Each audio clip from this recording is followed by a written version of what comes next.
কেমন আছো বন্ধুরা সবাই? দেখো আজকে চলে এসেছি রান্নাবান্না করতে। আর রান্নাবান্না করতে করতে তো তোমাদের সাথে আমি বিভিন্ন রকমের কথা শেয়ার করি, যেটা আমাদের আশেপাশে যা ঘটে যায়।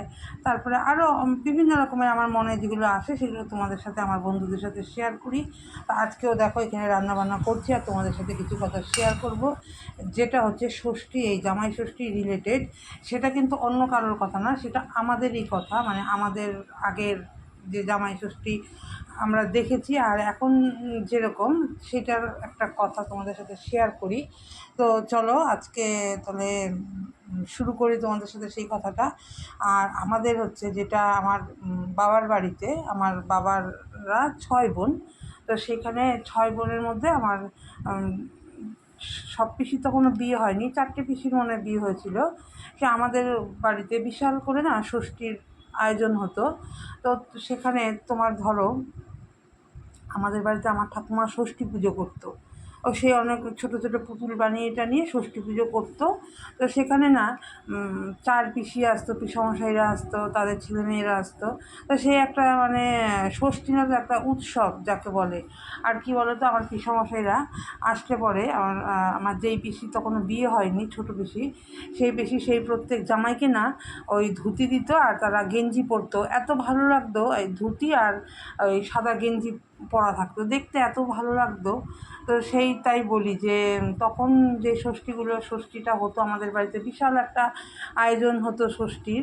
তো আমরা তো ধরো আমরাও মামার বাড়ি যেতাম, তো দেখতাম তো পিসিরা কিছুক্ষণ তো টাইম আমরা কাটাতাম। তো তখন দেখতাম যে ঠাকুমা পুজো টুজো করেছে, পুজো টুজো করার পরেই আমরা বেরোতাম। তো সেখানে তাই বলছি যে সেই ষষ্ঠীর একটা বিশাল একটা আয়োজন ছিল, বিশাল একটা আনন্দ ছিল, এত লোকজন একসাথে হতো। আর পিসমশাইদের দেখলে আমার এত ভালো লাগতো যে জামাই, যে তারা জামাই একটা একদম ধবধবে ধুতি পরতো আর তারা গেঞ্জি পরতো বাড়িতে আর কি আসার পরে। তো এরকমভাবে আদর আপ্যায়ন হতো জামাইদের, খাওয়া দাওয়া পুজো আচ্ছা সব কিছুই হতো, যেটা ষষ্ঠী পুজোটা আগে মেন হতো। তা সবাইকে পাখার বাতাস দিত, আমার ঠাকুমা ষাট ষষ্ঠী করতো, এরকম মানে এই জিনিসগুলো আগে হতো, যেটা আমার এখন ভীষণ মনে পড়ে, যেটা যেই জিনিসটা আমি ভীষণ মিস করি যেটা হচ্ছে আমার ক্ষেত্রে। দেখো আমার বিয়ের পরে 2 বছর আমার ষষ্ঠী হয়েছে, আর তারপরে দেখো সেই ষষ্ঠী আমি ভুলেই গেছি, আর তো কোনো সেই সবের বালাই নেই এখন। সেই সব দিনগুলো আজকের দিনটাতে আমার সেই সব কথাগুলো ভীষণ মনে পড়ে, ভীষণ। যেটা আর তারপরে ফেসবুকে সব বন্ধুদের দেখি যে সবাই ষষ্ঠীতে যাচ্ছে, সেগুলো দেখে আমার সেই আগের কথাগুলো মনে পড়ে।